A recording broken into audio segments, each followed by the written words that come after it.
And we will pray, and then I will formally introduce our General Superintendent. Let's pray. Father, thank you so much for the privilege that we have to be here today. In the midst of a pandemic, technology has helped us to continue sharpening our tools for your service. Today, we want to hear from you. Thank you for your servant, Dr. Busic. I pray that you would use him, speak through him. These are topics that are a passion for him. So I pray that it would be contagious as he is sharing, and we would catch his vision and his passion as well. Lord, we also pray if there are any ones who are dealing with health issues right now and that we're not able to be here. I think of the Genesis missionaries in Quetzaltenango, Guatemala, especially Elba. I pray that you would heal her and touch her right where she is. And I pray that this session would be to your glory. In your name we pray. Amen. Dr. David A. Busic was elected General Superintendent in the Church of the Nazarene at the 28th General Assembly held in Indianapolis, Indiana in June 2013. At the time of his election, he had been president of my alma mater, Nazarene Theological Seminary, since 2011. Born in Oklahoma City, Oklahoma, David was ordained in 1991 by Dr. John Knight. After being an associate pastor in Oklahoma and Kansas, he served as a senior pastor for 3 churches of the Nazarene: Vineyard Community Church in Livermore, California, Central Church in Lenexa, Kansas, and First Church in Bethany, Oklahoma. During his tenure at Bethany First, Dr. Busic helped initiate and establish the Swaziland Partnership in 2007 to help reduce HIV/AIDS rates and assist vulnerable children in Eswatini, or formerly called Swaziland, in Africa. Dr. Busic received a Bachelor of Arts degree from Southern Nazarene University in 1988 and a Master of Divinity degree from Nazarene Theological Seminary in 1993. Southern Nazarene University conferred a Doctor of Divinity degree upon him in 2010, and he earned a Doctor of Ministry in Theology and Culture at Fuller Theological Seminary. He has a distinguished tradition of service to the denomination. He's been a member of the General Board of the Church of the Nazarene, during which time he was also elected president of the USA National Board.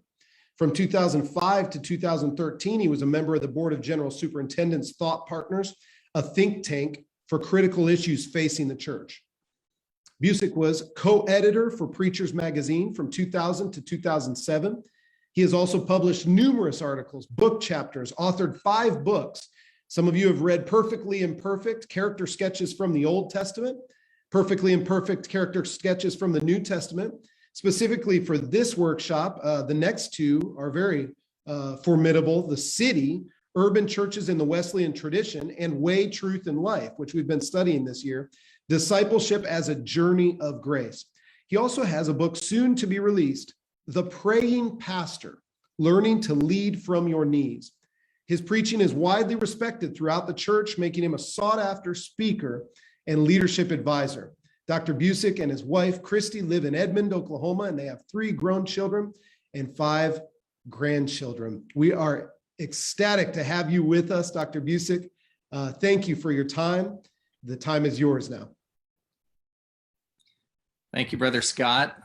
Greetings to you in the name of the Lord. I am going to speak a little more slowly because I know we have translators who are helping with this. Most of your English language is better than my Spanish, so I also know many of you will be able to understand a lot of what I'm saying in English. Are you hearing me okay? Monty and Scott and Carlos, everybody's okay? Well, great. All right. Thank you for this kind invitation. Monty reached out to me 3 or 4 months ago and asked that I would lead this seminar teaching today. I'm glad to do it. He asked me to specifically highlight the area of the city, a little bit about what we're learning about cities, but also to incorporate Journey of Grace into a part of that.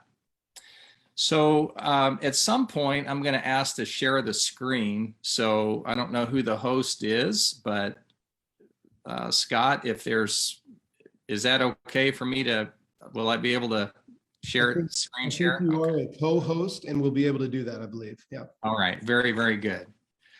Well, if everything's okay, Monty, remind me of the parameters of our time. And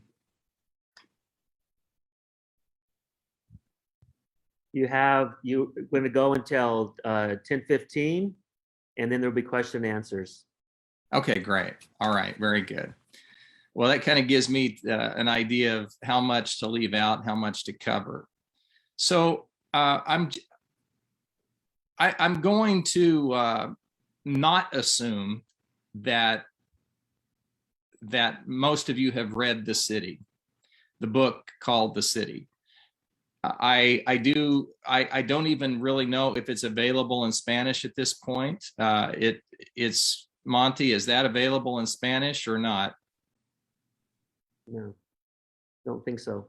Okay, I do see a thumbs up on that. Maybe that's just saying that they would like it to be in Spanish, but I would love for it to be available for our Spanish-speaking brothers and sisters, especially in Mesoamerica, because I know that much of your initiative and your vision has been around the Genesis Project and around urban ministry, and I'm so glad that the Lord has laid that on Carlos and the team's heart, because as you'll soon see, from my opinion, a focus on the cities are one of the most important things we can do in terms of mission for the future. And I'll explain to you a little bit why I think that's true. Some of you who know me, you know that I grew up in a suburban town, if not a small town, called Bethany, Oklahoma. And you may be wondering, how did someone who has never really lived in the urban core, how did you come to have an interest in cities? And that's a very good question. A lot of it had to do with my mentors. My very first district superintendent, his name was Clary Kinsler, and my first district was Northern California. And that's where I pastored in Livermore, and San Francisco was just half an hour away from where we lived, one of the major cities in the US. And I remember my district superintendent, who was also like a second father to me, he would often say to me, David, don't forget about our cities. We have to reach our cities. And then he would always emphasize it by saying, our theology works in the cities. And that really got ingrained in me, even though that's been more than 20 years ago now. It began to settle in my pastoral heart as a burden. Another one of my mentors and good friends is Ron Benefiel. And Ron was pastor of Los Angeles First Church of the Nazarene. That's where the Church of the Nazarene began, there with Phineas Brzee. And one of the things that Ron's influence in my life has helped is that to remember about the earliest days of the Church of the Nazarene, Phineas Brzee, the beginnings of the church, and a commitment to the poor, and how that plays out in the middle of a city. And then finally, the last mentor that I've had really about urban ministry is another Nazarene whose name is Michael Mata. And Michael was one of my professors who helped teach in my doctoral program that was emphasizing work in cities. And he really helped me to understand an important concept, and that is that urban is more than a place. Urban's not just a geography. Urban is actually a new way of thinking with a complexity of systems and ways that urban thinking impacts cities. But urban is really a mindset today. Whether you live in the middle of an urban core or whether you live in the outskirts of the city, the urban mindset is very much impacting us today. And so with all of that being said, when I began my doctoral, I think we may need to mute. If you don't have yourself muted, we'll go ahead and ask you to do that. until we come to the Q&A. Thank you. I'm going to share a screen with you now, and see if I can pull this up. Can everybody see that? All right. I found the organizational minutes of the very first Church of the Nazarene back in 1895. And this is before the founding of the denomination even, but this was the church that Phineas Bresee was pastoring when the Church of the Nazarene received its name. Now, you need to remember that Phineas Bresee's passion had to do with two things. It had to do with the teaching and preaching of scriptural holiness, and it had to do with working with the poor and the oppressed. In fact, he said that the purpose of the Church of the Nazarene was to spread scriptural holiness throughout the land, and in his mind, the land at that point was the United States. But the second thing was to work with and among the poor. So he didn't just simply emphasize bringing compassion to the poor and just driving into the city, so to speak, and bringing food and blankets and ways, and then going back out. But he believed that a calling of the Church of the Nazarene was to actually work with and live among those who are poor, oppressed, and marginalized. Because in his mind, and in the mind of Wesley before him, John Wesley, there was this idea that the poor were not just someone to give compassion to, but that the poor actually were a means of grace to us in our own journey of discipleship, that there was something that God did for us when we worked with people and loved people and lived with people who were on the margins. And that's true no matter what socioeconomic group you may be a part of.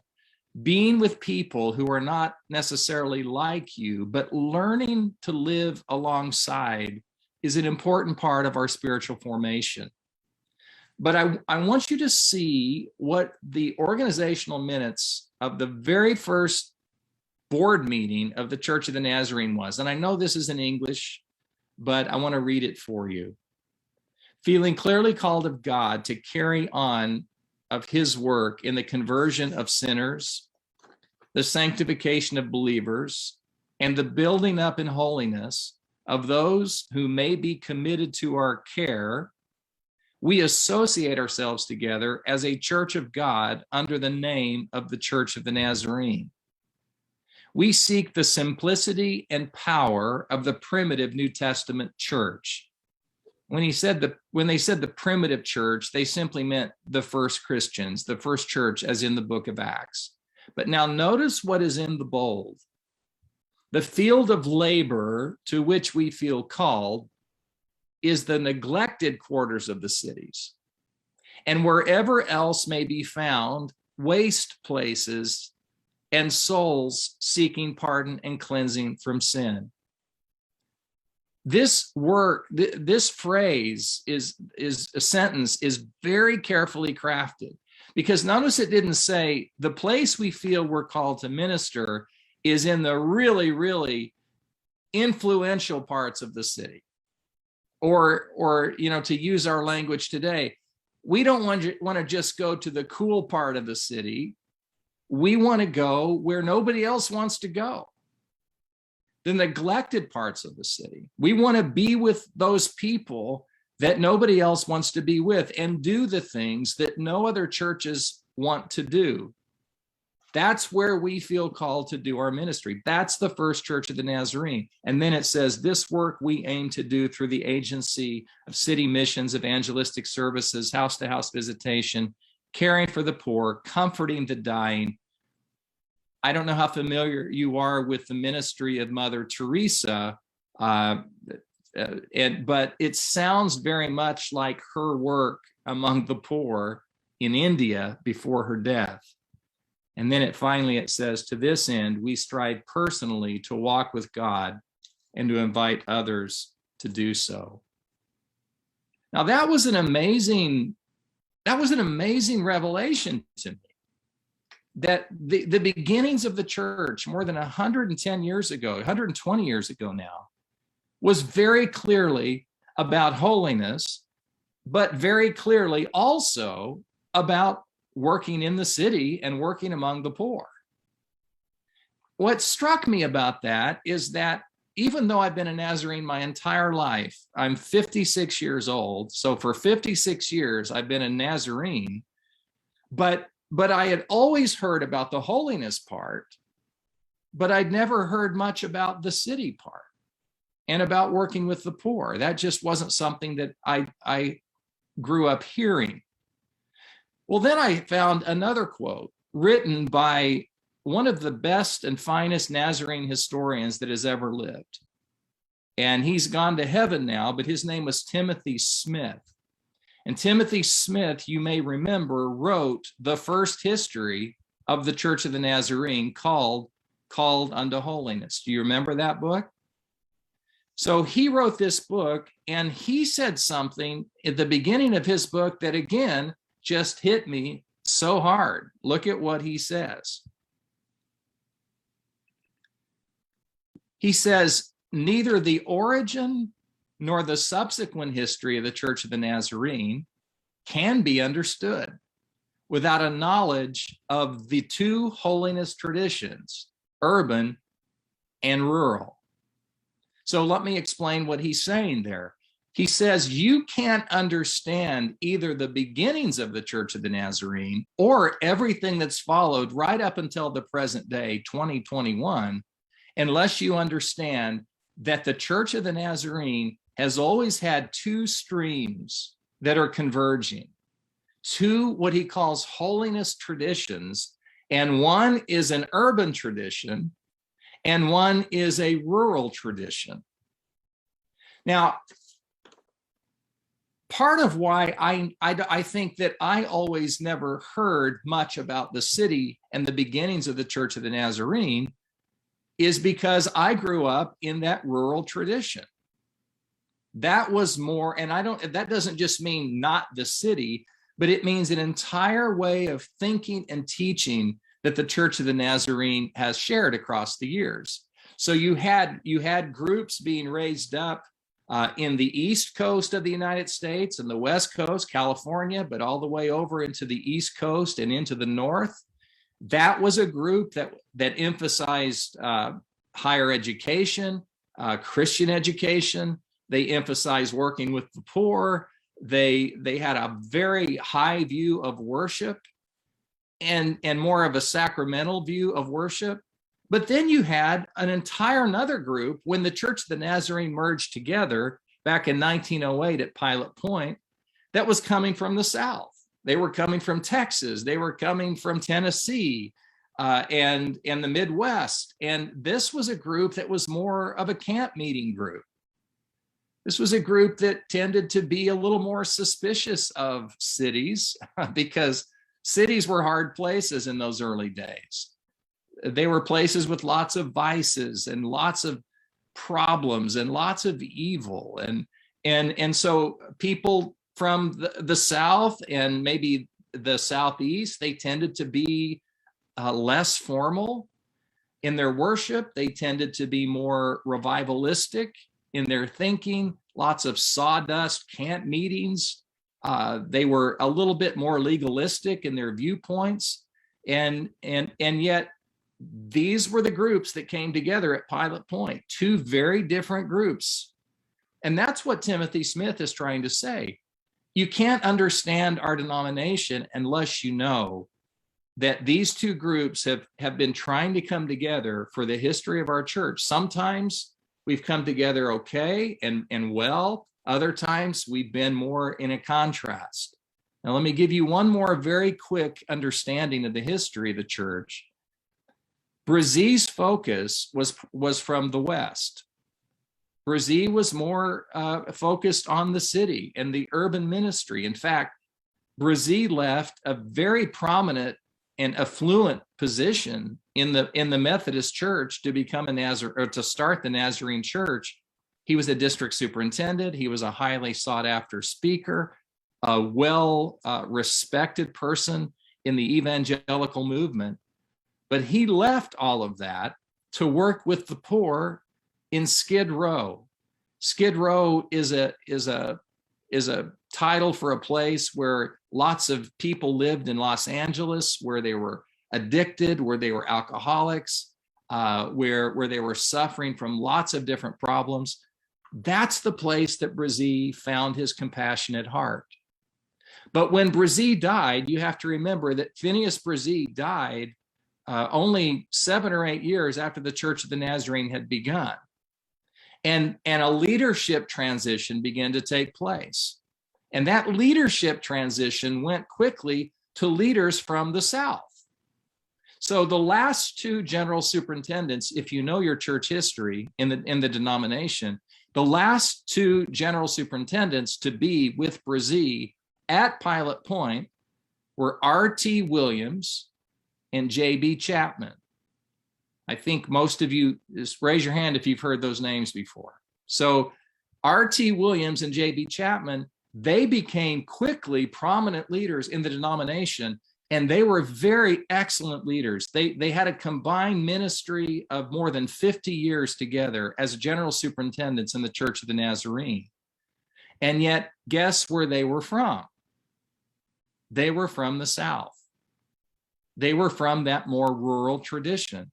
And therefore, it became very quickly a moving away from that other side of a focus on, from the urban tradition to being almost exclusively a rural tradition. So I tell you all of that because that's how I got started in my thinking of my doctoral work. I just began to say, we need to reimagine and we need to remember both of our traditions, not to do away with the one or to exclude the other, but to rediscover the origins of our church, and therefore maybe to rediscover the DNA of why God raised us up. The other thing I discovered, and the reason I wrote a book about this, and I did my doctoral work on this topic, is because I quickly discovered there is very little literature out there written from a Wesleyan holiness perspective about the city. I'm going to stop this sharing right now. There's lots of curriculum, there's lots of books, there's lots of resources out there that come from the Reformed tradition or that come from, let's say, the Pentecostal tradition or the charismatic movement. There's many books written about cities from that perspective, but very few written from our tradition's perspective. And so I begin to say, what is our part to play in the city? Because cities, as you know, are very complex. And in the complexity and complicating nature of cities, we need all the Church of Jesus Christ to be participating. We are not competing with the Baptists or with the Pentecostals or others in the city. We need them to be strong, just like we need for Nazarenes and Wesleyans and holiness churches to be strong. But I ask myself this question: if all of the churches in the city, gospel churches, if they were all an instrument, let's say that the Pentecostals were the violins, and let's say if the Reformed churches, the Calvinistic churches, let's say they're the percussion, well, then what's the Nazarene instrument? What's the cello that we need to be playing to complete this great symphony to God and to represent? And what's missing if our instrument is not playing? So that's what the book is about. The book, The City, that I wrote, it has 3 sections. The first section deals with the history of the Church of the Nazarene in the city. The second section deals with the spirituality of the city and an ecclesiology. In other words, what does church look like from a Wesleyan holiness perspective in the city? And in the final section of the book is just best practices or strategic thinking in regard to the city. So it's more practical, the last section of the book. So what I want to focus on our time right now is to talk for a few minutes about what I think are the current expressions of the Church of the Nazarene in cities where I think we're strong, where I think we're lacking. And then I want to talk about why I think our Wesleyan holiness theology and ecclesiology works in the city. I want to finish by just talking about things that I've been thinking about most recently, including the journey of grace, that I didn't include in the book, but I'm really starting to think needs to be added to what I said in the book already. So let me start by talking about where are we now in the city?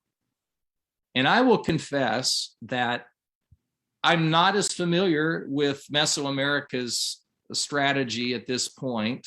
So maybe this isn't exactly where you are in the Mesoamerica region, but this is kind of how I see it globally.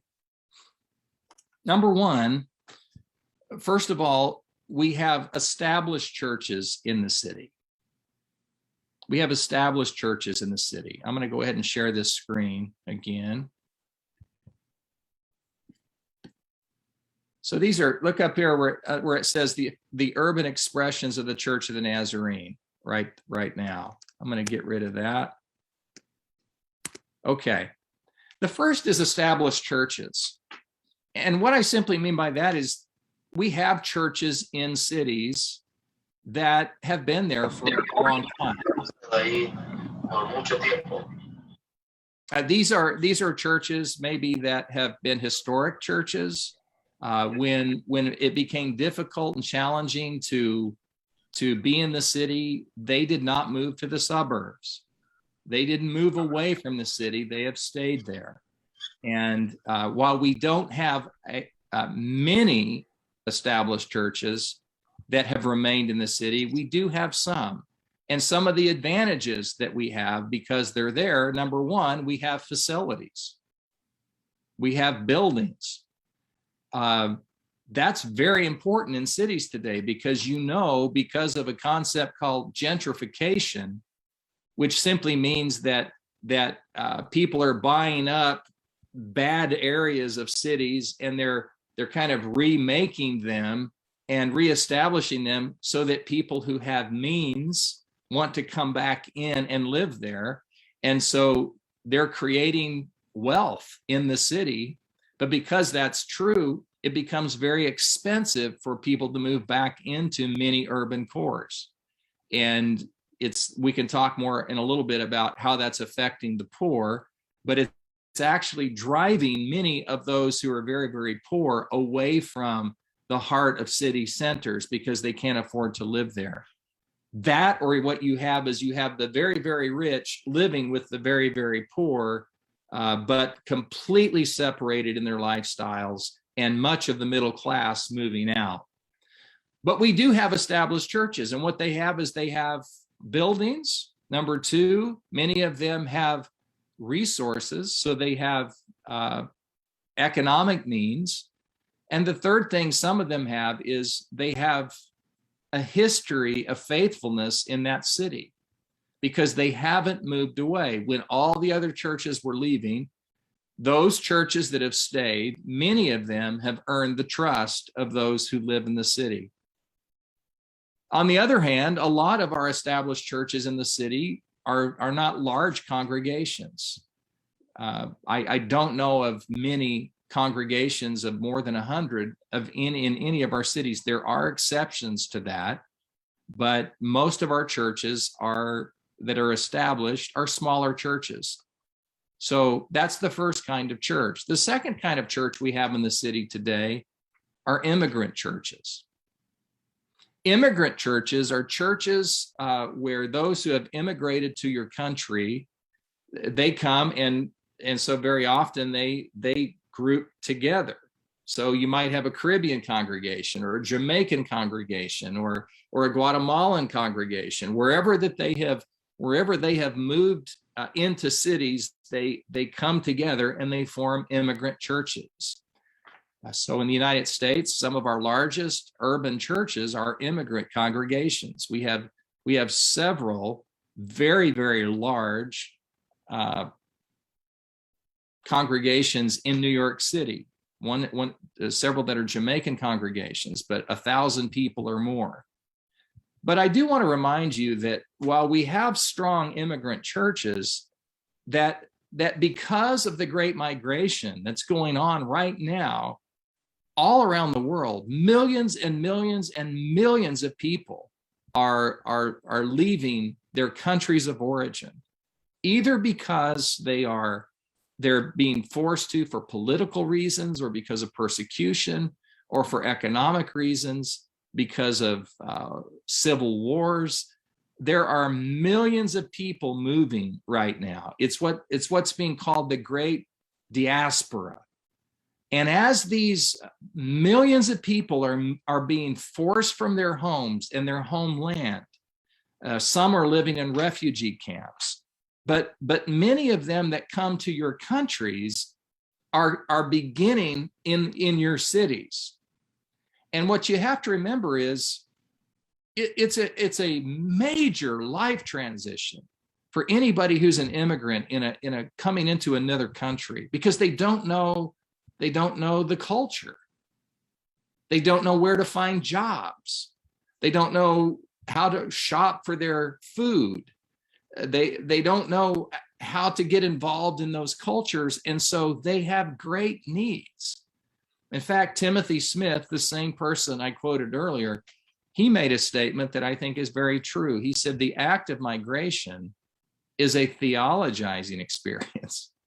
And what he meant by that is that people who are in the act of migrating, they're very open to knowing about God and depending on God. And the opportunities for the church here are incredible.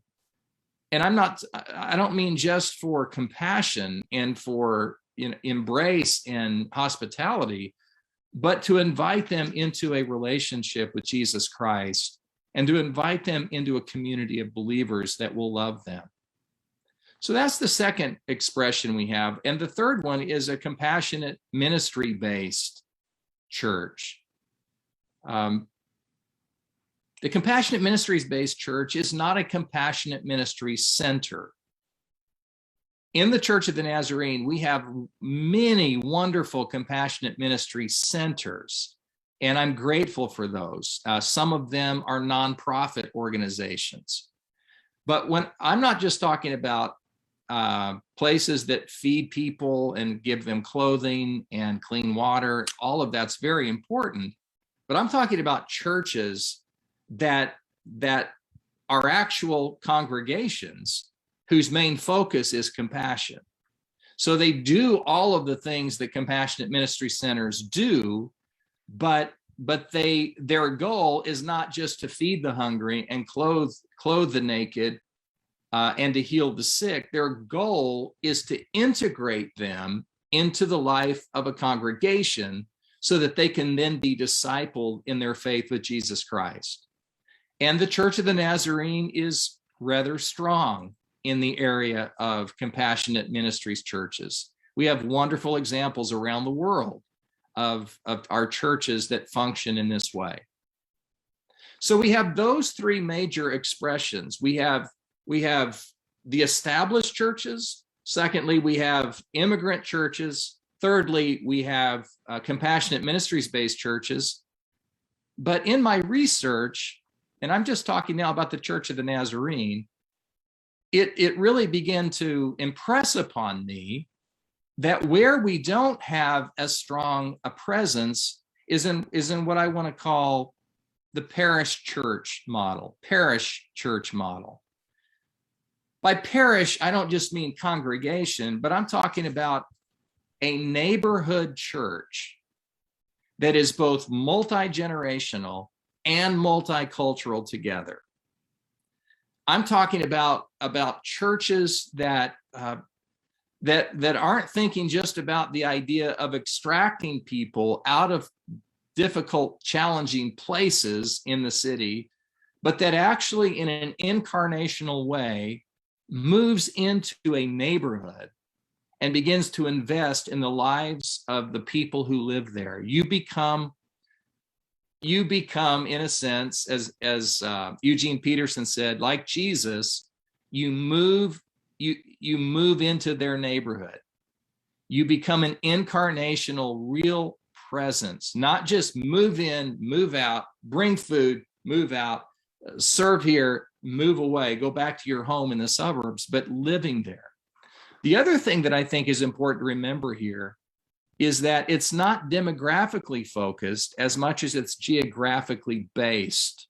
What I mean by that is that when you talk about moving into a neighborhood, it may be a particular demographic of people, but in one city block of an urban block, you could literally have 5,000, 6,000, 7,000 people that live on that city block. And it may be a wide variety of different languages, of different ethnicities, even of different cultures. And so one of the things I think that we can do well as churches of the Nazarene, and I'll explain why in just a few moments, but one of the reasons why I think our theology works in cities is because when we're reaching a city, we're not going to approach the city like Hillsong in Australia. They have a particular model for reaching cities for Christ, and that's okay. That's not our model. We're not Pentecostals. We don't have a lot of mega churches. That's not even how we think. We're not like the Tim Keller, the Manhattan Project that's building churches around the world. It's more of a reform model. It's a very effective model, but that's not what we do. What Wesleyans and Nazarenes do is we move in, become incarnational, and we go to places where we say, we're going to not just focus on, and I'm just going to use this as an example. We don't simply say, let's win Guatemala City for Jesus, or let's win Panama City for Jesus. But what we say is, let's move into a street and a block location, and let's focus on that area. Let's focus on that proximity and the density of those people, living together, and let's be permanent. Let's stay. And then let's also become interdependent with those neighborhoods. And I think if that's our model, we don't have to have a lot of buildings. We don't have to have, lots of parking. We can actually have 20 or 25 small but very intentional congregations in a city instead of saying we need 2 to cover a city of 10 million. So you can move into apartment buildings. You can do these in parks. There's lots of ways to do it if your focus is on neighborhoods and saying, we're going to turn our focus to this group of 5,000 people. And then we reproduce that. We go 5,000 over, these 5,000 people, 3 blocks away or half a mile away. That's where we go and turn our focus. And I think that this is a model that's reproducible for us. One of the things that I tried not to do in the book is to say, here is the one model and strategy that everybody has to follow. Why? Well, because all cities are different. And not only are all cities different, but all cities are so complex that one strategy, you can't overlay it and say one size is going to fit everywhere. And so instead of trying to provide one kind of strategy, what I try to say in this book is to give tools and to give resources so that you can build, it's just a toolbox. You can take what's the resource that's there, and you can build whatever you need to build wherever you find yourself. And whatever Mesoamerican country that you're in, and that can include, that can translate into the Caribbean context as well.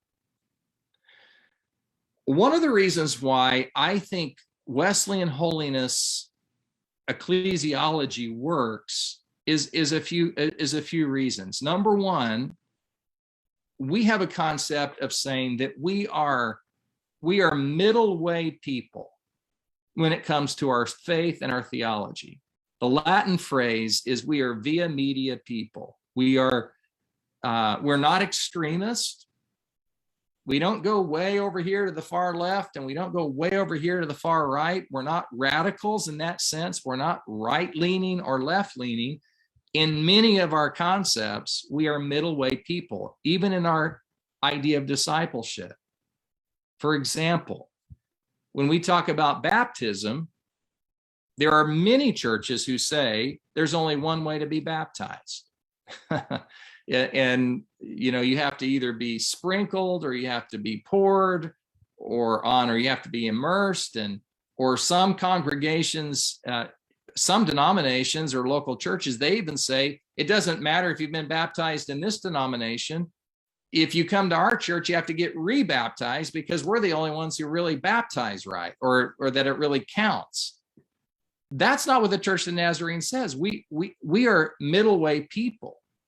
And so what we say is, it doesn't matter if you're immersed or sprinkled or poured, or if people hold you down under the water until you say tithe or whatever it is. We don't say the way you're baptized is important. We say that you're baptized is important. That you follow the obedience to Christ in baptism is what's most important. That's a middle way of thinking. So that's a lot of the way our theology is. We want to be orthodox. We want to emphasize particularities of the Church of the Nazarene. We want to, without question, we want to be holiness people, Christ-like people. That's the idea of the transformed life and moving toward Christ-likeness for the rest of our journey of grace. That's all a part of who we are.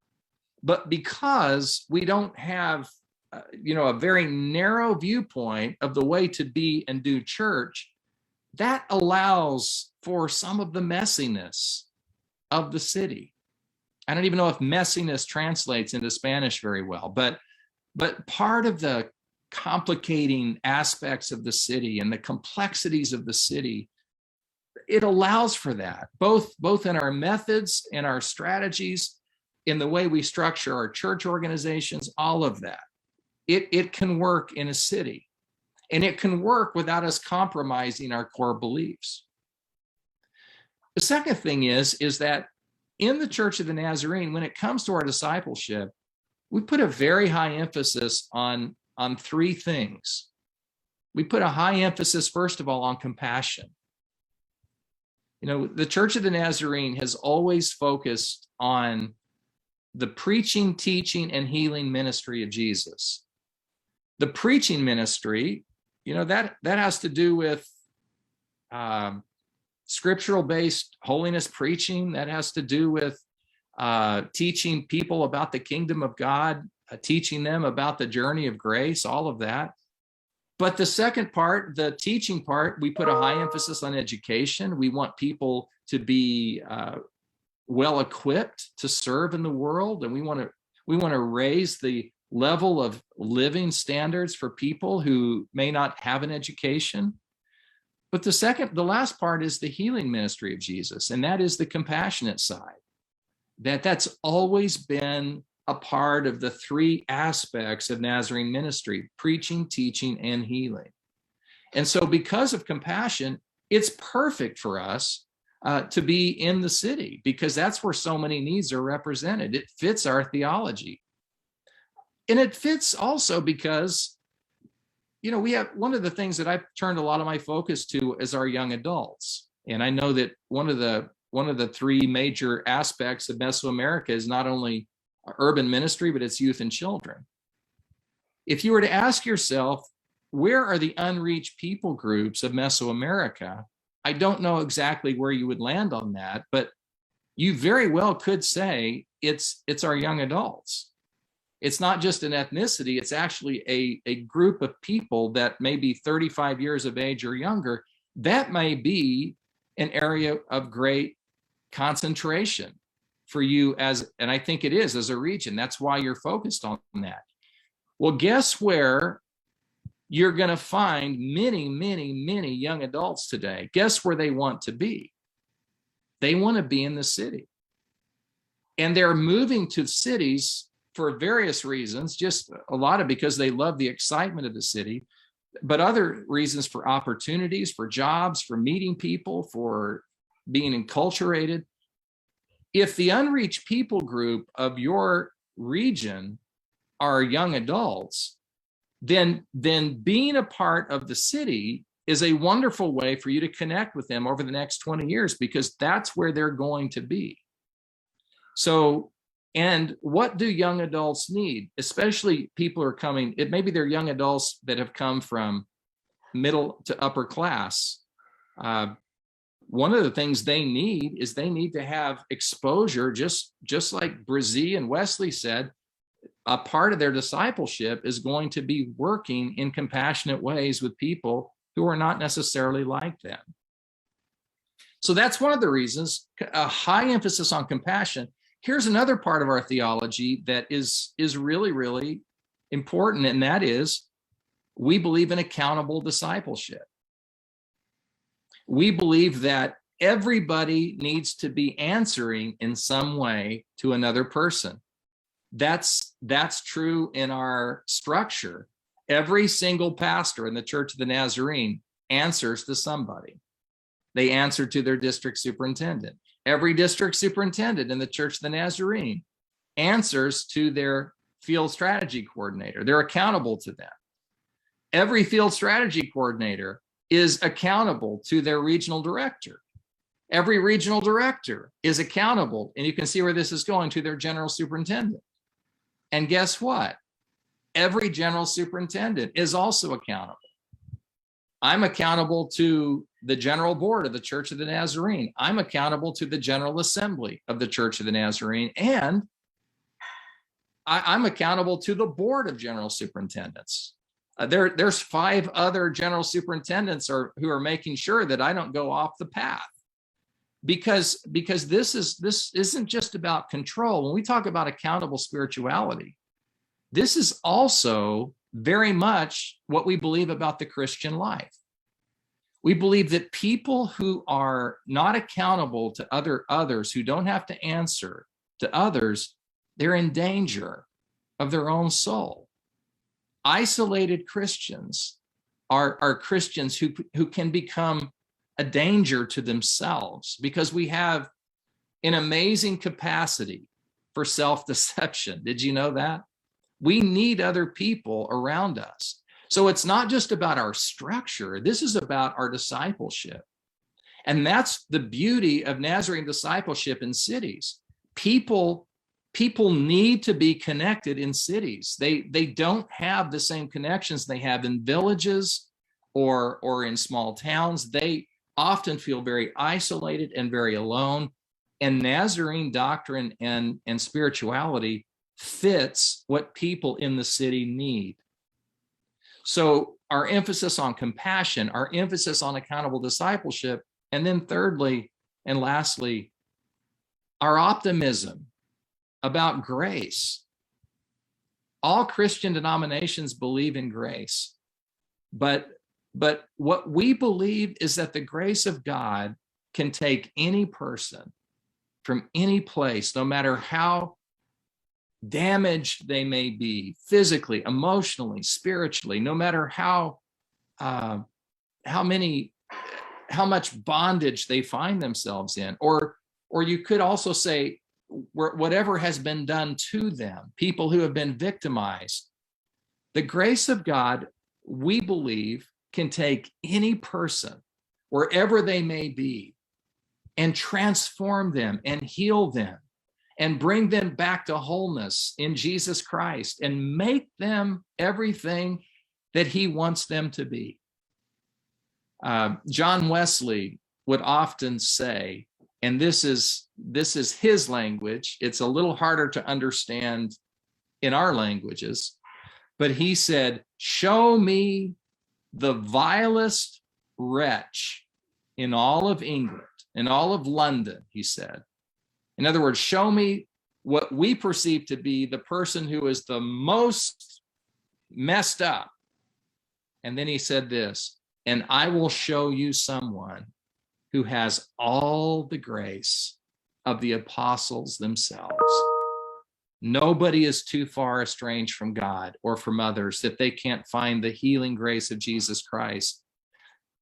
This is the message and optimism of holiness, of grace that we believe in. And this is what's needed so much in the city today. Now, here's what I want to do before we go to Q&A. Did you say we're going to go to Q&A at 10:15, Monty? Okay. I know I'm covering a lot of bases, I'm covering a lot of areas, but I just want to share with you in a few minutes about what I've been thinking since I wrote the book, okay? Since I wrote the book on the city. The first thing is, I am more convinced than ever that we have to be very intentional about training our pastors and our leaders to go into the city. And we have to begin to think a little differently than we've thought about training urban pastors before. I think we need to start training urban church planters and pastors like missionaries. Now that, I think there's a sense in which urban church pastors are actually going to be missionaries. Now, if they're already part of that context and that culture, that's a different story because they already understand the nature of the city. And so if we raise up people to plant churches within the city itself, that's a wonderful thing because they're a little bit ahead of the rest of us because they already know the culture. But for a lot of people, of our pastors who are being trained, they've been trained in suburban ways of thinking. They've been trained in rural ways of thinking. And they're actually going to have to cross a culture to go into a city, which is the same way we train missionaries. We teach missionaries. I'm going to switch here because the sun is really coming in my back window. Is that better? Okay. We have to begin to train people who are going to lead churches in cities the way we train missionaries to learn languages. Some of it may be actual languages like Portuguese or Spanish or English, but also the language of the culture. Teaching them like we teach missionaries to be cross-cultural, to have a missionary mindset. So I think the way we train pastors needs to be more like training missionaries. That's number one. Number two, and I think this is very true across Mesoamerica already, but we have to understand that most of our pastors who are going to pastor in urban areas, they're going to have to be bivocational or co-vocational. They're going to have various ways of supporting themselves. Churches probably aren't going to have everything they need in order to just have a full-time pastor. Now, it may be that the region supports in different ways or the district supports in different ways, and that's totally fine. But most pastors are going to have to be bi or co-vocational. But that's not all bad, because the other thing is it puts them in an immediate circle of relationships with coworkers that they may not have had if they were just simply supported fully by the church or the region or the district. The third thing I'd say that I'm learning is that I think district superintendents and field strategy coordinators, they also need to have a kind of orientation for what it means to support urban pastors or to support work in the cities. Because so many of our district superintendents and perhaps even our field strategy coordinators, at no fault of their own, they have no experience in the city. And their way of thinking about church, it looks like what they know, which is suburban or rural areas. That's going to look different. The expectations is going to look different. How church is going to be done, and that it may not look exactly like it looks in the country. And we need to be able to give some freedom and some permission to our urban leaders to look a little different, to do church a little differently. And it doesn't mean that I'm not talking about compromising our doctrine or our covenants of Christian conduct. I'm not talking about that.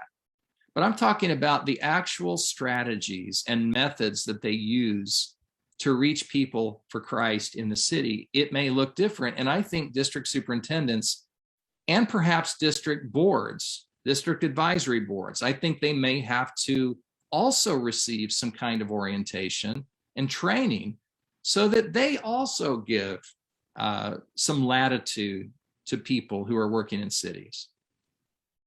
The fourth thing I'd say is that the things I'm learning since I wrote the book is that I'm convinced more than ever that urban pastors, they're going to need a network of support.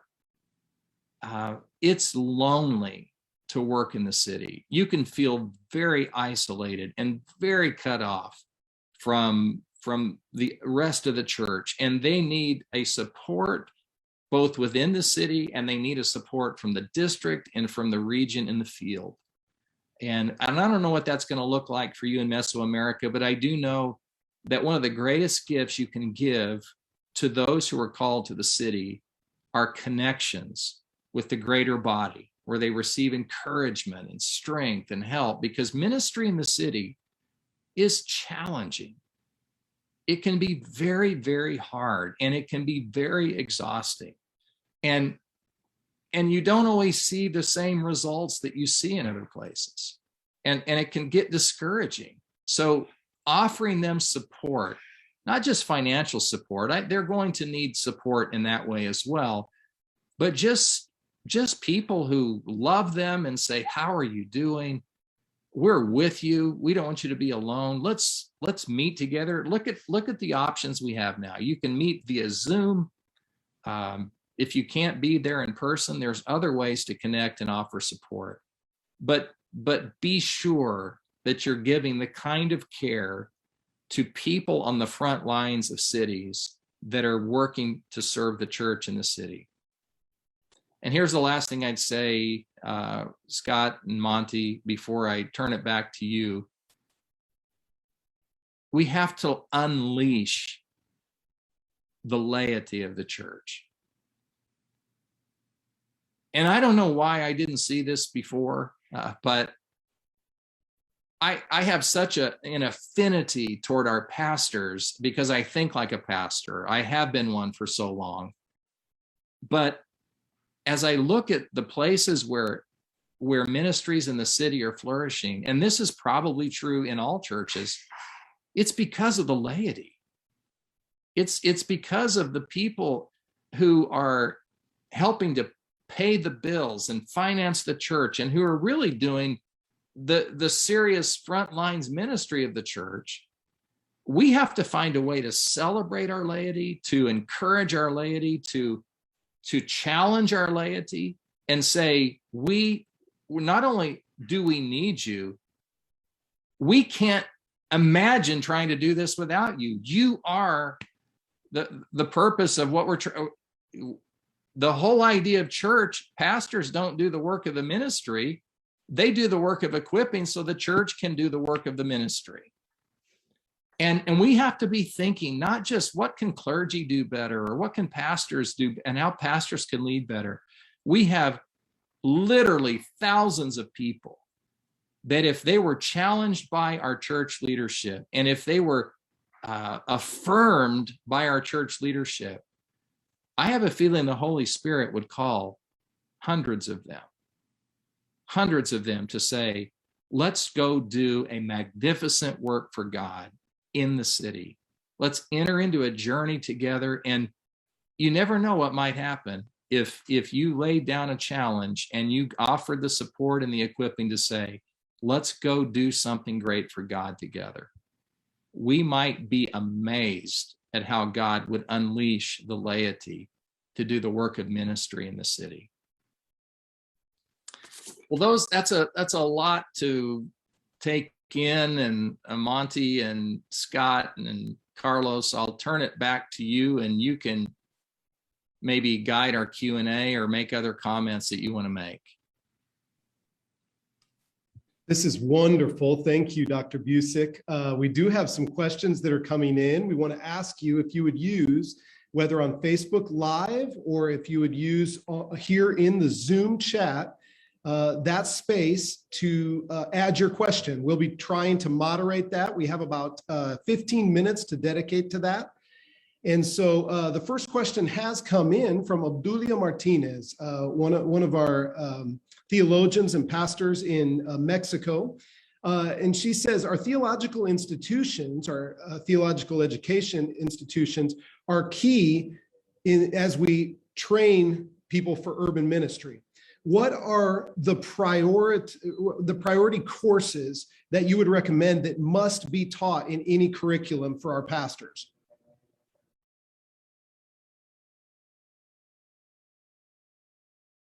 That's a wonderful question. I was president of our seminary in the U.S. for a little less than 2 years, so maybe that doesn't even count, that I wasn't there long enough. But I became convinced that part of the role of the seminary, not only do we need to teach the core traditional curriculums of theology and Bible and church history, and those are essential. You have to teach, you have to give the fundamentals, but you also have to always be pushing with pastors who are in training. What does this look like in the real world? What does this look like with the real church? Not the church that we wish we could have. Not the church that never argues about politics, not the church who doesn't believe in science, or, not the church who has all of, that's what the real church is. The real church is it's a beautiful bride of Christ, but she's not perfect. And asking, what does this look like in Mexico City? What does this look like in the villages of of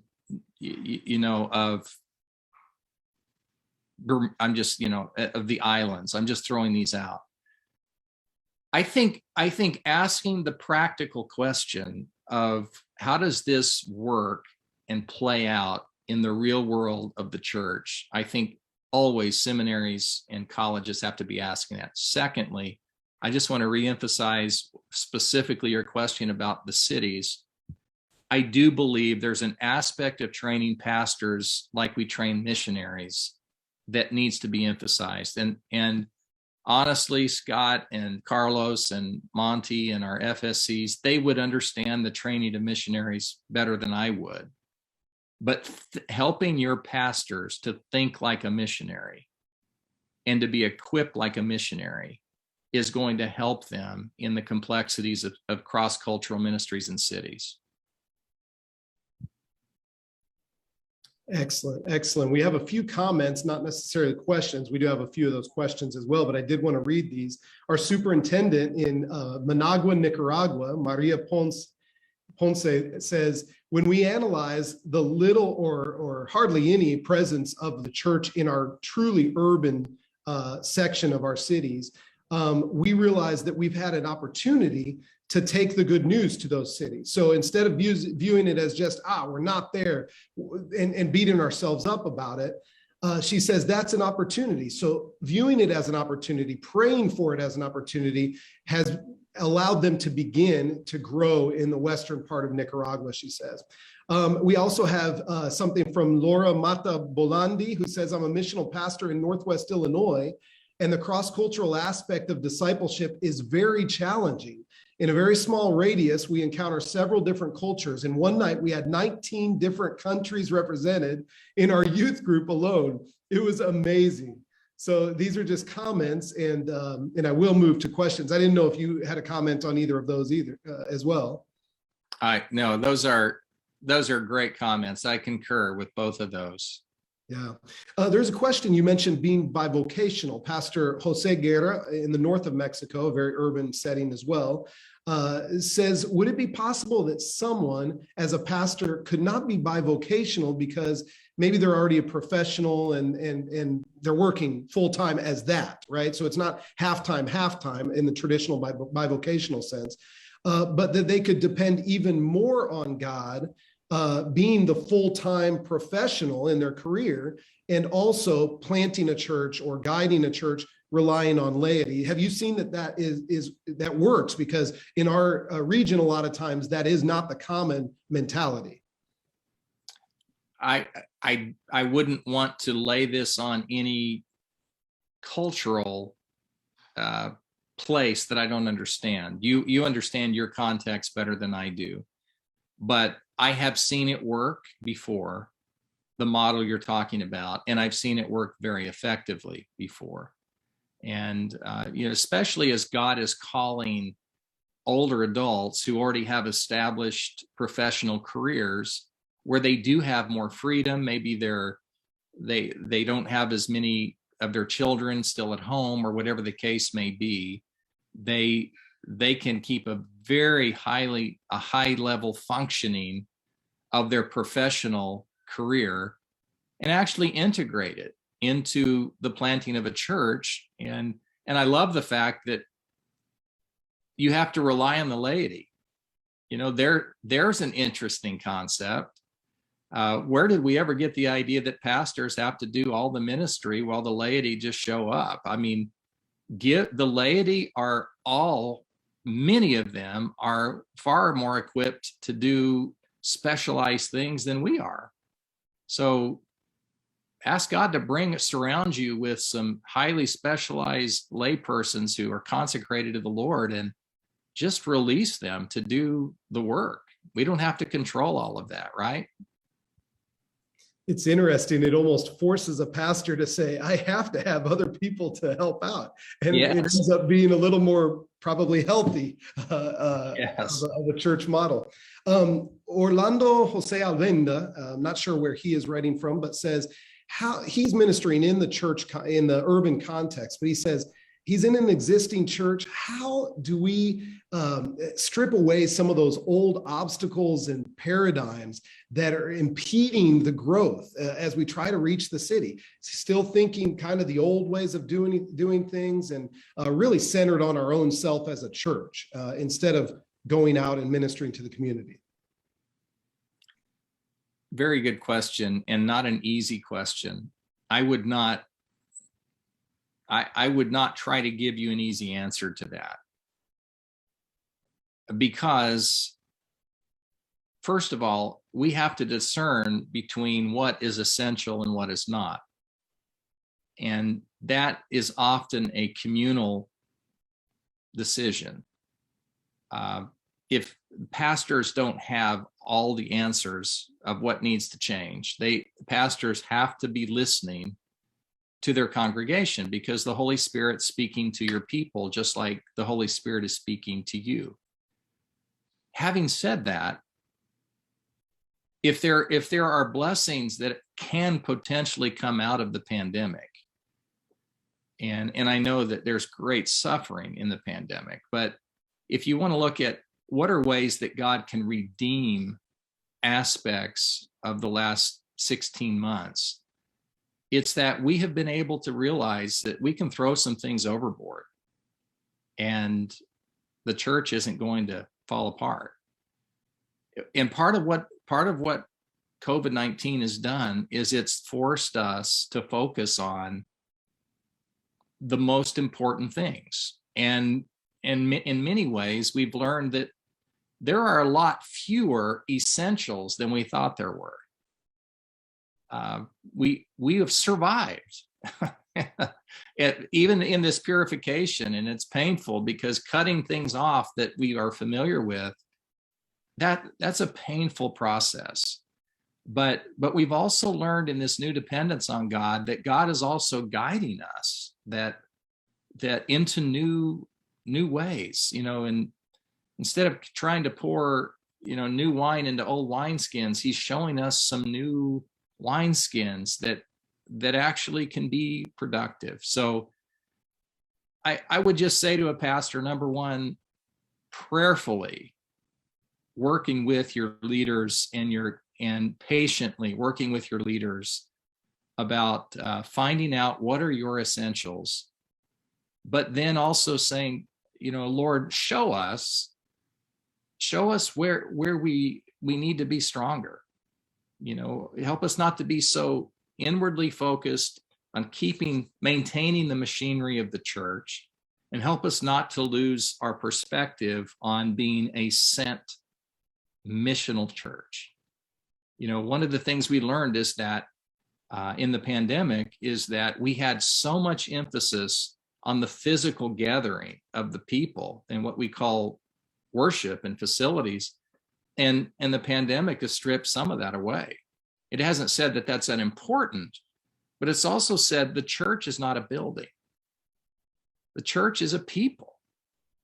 And whenever we turned our focus that the church is a building and a church is what we do inside that building, we've lost a huge, important dimension of what it means to be the people of God, which is the church is actually wherever you are, wherever Josue is, wherever Nubia is, wherever Malin is, and Annie Crocker, wherever you find yourself, that's actually where the church is. And helping to change that mindset, that it's just a matter of perspective. It's not that the church needs to change as much as we need to redefine what it means to be the church. And so that's not easy to do, but it's something the Spirit is faithful to help us to do. Thank you. Yeah, there are many questions that are dealing with that. Hey, we're pastors. We are passionate about this, but man, it's been hard pulling teeth, getting other people to, getting our church to see that vision, to change and be urban and to reach the community. Yolanda Lopez, I hope that answered your question as well. Yours was very similar to that question. Josue Jimenez, it's interesting, Pastor and Dr. Busic, we're getting a lot of these questions from Mexico. Just so you know, we did an analysis of all of the cities over 100,000, and Nazarene Research helped us to do that. And half of our cities over 100,000 are in one country, in Mexico. So it's interesting, we're getting a lot of these questions from Mexico. Josue Jimenez up in Monterrey, Mexico says, really in the urban context he's seen, especially for their children and youth, it's been a full frontal attack as far as cultural and as far as philosophical changes on sexuality, on religions, on different ways of viewing things. He says in the rural, you see a little bit of that, but in the urban and the big city, it is just right in your face. And so his question is, how can we prepare ourselves and also our children and youth to be still a holiness people, but in the midst of such an attack from our culture, it seems like? Yeah. Well, Josue, thank you. That's actually one of the reasons why in our history we find that many in the Church of the Nazarene left the city to begin with, was the cultural challenges and the pressures and the evils that were expressed in the city felt dangerous to them, and in fear of even losing their children. And there were all kinds of things that were happening. I won't go into all the history, but there was Marxism and communism and secularism and secularization, and there were all of these fears weighing in on them. And so what many in our church did is they just said, we're going to escape that. But in escaping it, I think that fear drove them away from a prime mission field. And I would be the first to say that there are great temptations and challenges in the city, especially in regard to the social agendas of many in the city. But here's what I believe about holiness. You actually said this. There's two ways to view the holy life. One way is to say you become a holy person by avoiding unholy things. And so what you don't do is as important as what you do. Jesus had an interesting view of holiness. The Pharisaical view was avoid bad people, avoid unclean people, avoid people who weren't like you. So their idea of holiness was separation. Jesus' view of holiness, which was absolutely transformational, was not holiness by separation. It was holiness by touching, by being with unholy, unclean people. How many times you see in the Gospels Jesus touching a leper?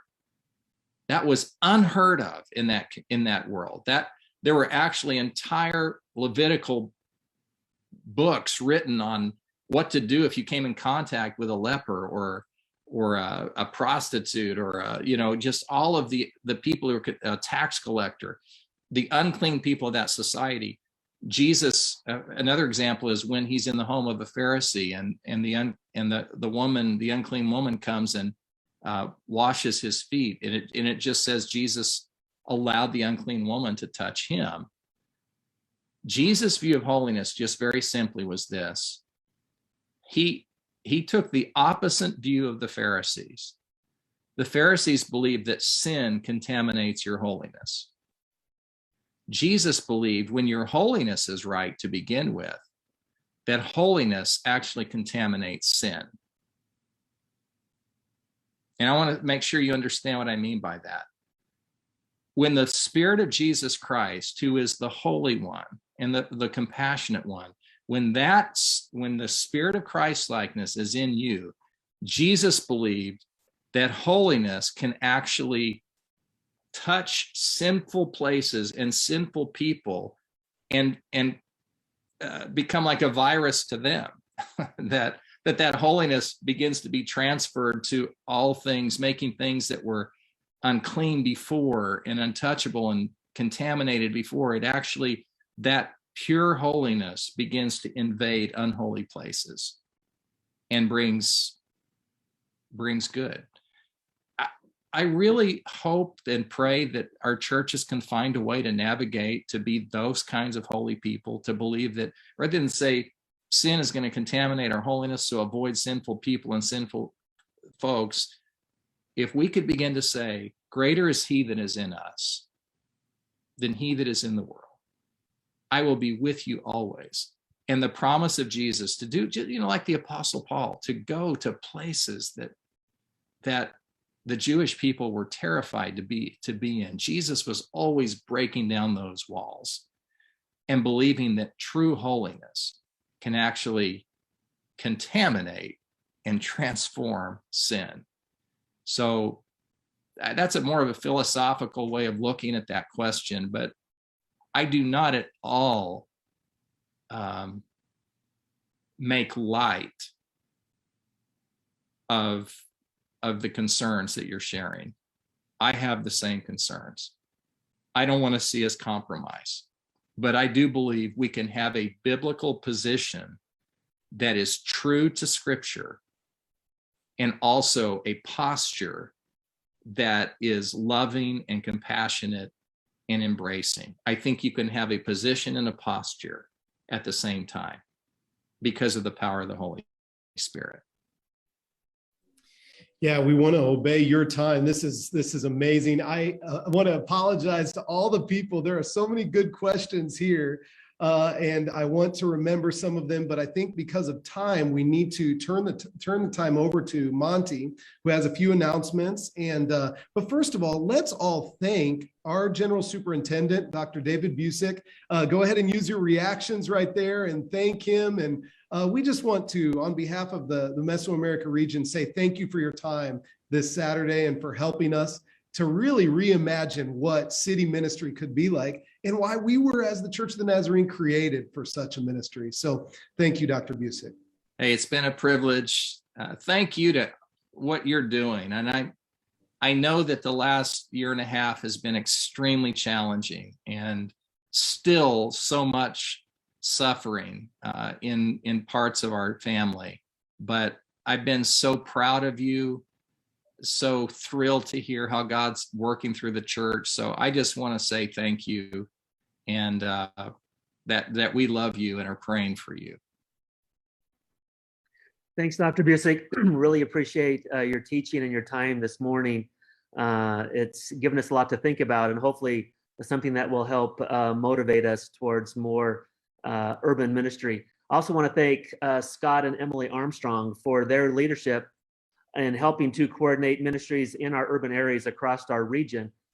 Thanks, Scott and Emily. And for all of you, for any of you who are listening today thinking, you know, maybe I could be involved in urban ministry in some way or another, please contact Scott and Emily. And Scott, if you will go ahead and put your email address on there, or however you want them to contact you in the chat. But contact Scott and Emily and see about the ways that you can be involved in ministry in the urban context. We've appreciated the training this morning, but we will have more training in the next couple of months. Let me show you here what we have coming up. We have coming up on October 16th with Reverend David Gonzalez, our Global NY Director, will be teaching us about discipling youth along the journey of grace. You'll want to be a part of that. If you know David, fantastic leader and great teacher, and we invite you to be a part of that. And also the next month, November 20th, discipling children along the journey of grace. Dr. Stephan Gualberto, he's from our Global Office of Nazarene Compassionate Ministries, helping us get some handles on the best ways to disciple our children. Thanks again for being here today. We're going to end by having prayer led by our Monterrey urban missionaries, Danielle Santiago and Andrea Lopez.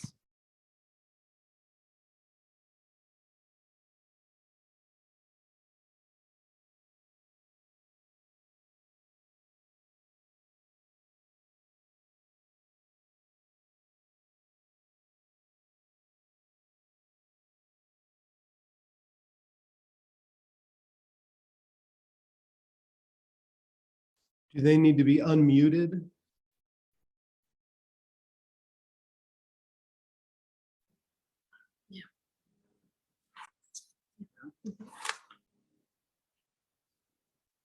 Bueno, hermanos, ¿ahora sí nos escuchan? Excelente. Bueno, vamos a orar. Gracias, hermanos, por este tiempo que es de bendición para nosotros, ¿verdad? Cada capacitación, cada taller. Y vamos a orar entonces. Les invito a inclinar sus rostros, hermanos. Y oremos. Amantísimo buen Dios, le damos gracias en este día, en esta mañana, por darnos la oportunidad de estar aquí, de estar aprendiendo más de su palabra. Queremos pedirle que usted toque nuestros corazones, que usted pueda despertar esa pasión en las iglesias, Señor, para poder ir, para poder compartir el mensaje, que podamos ser una iglesia integral en todas las áreas, Señor, poder ir a esos lugares donde se encuentra la necesidad, que no olvidemos nuestros orígenes, Señor, cómo comenzó nuestra denominación, Señor. Necesitamos también ser intencionales en poder enseñar, en poder capacitar a nuevos líderes para servir en esas áreas urbanas. Enséñenos, ayúdenos, denos esas formas o estrategias para poder compartir el evangelio en esta nueva generación. Oramos, Dios, por tu obra en las zonas urbanas.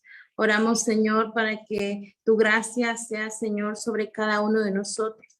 Ayúdanos, Padre eterno, a hacer tu voluntad y ver la necesidad tan grande que hay en nuestro entorno. Te rogamos, Dios, que tú nos ayudes a cumplir tu voluntad en medio aún de la adversidad. Levanta, Padre eterno, a obreros para alcanzar las ciudades, a siervos que impacten su entorno.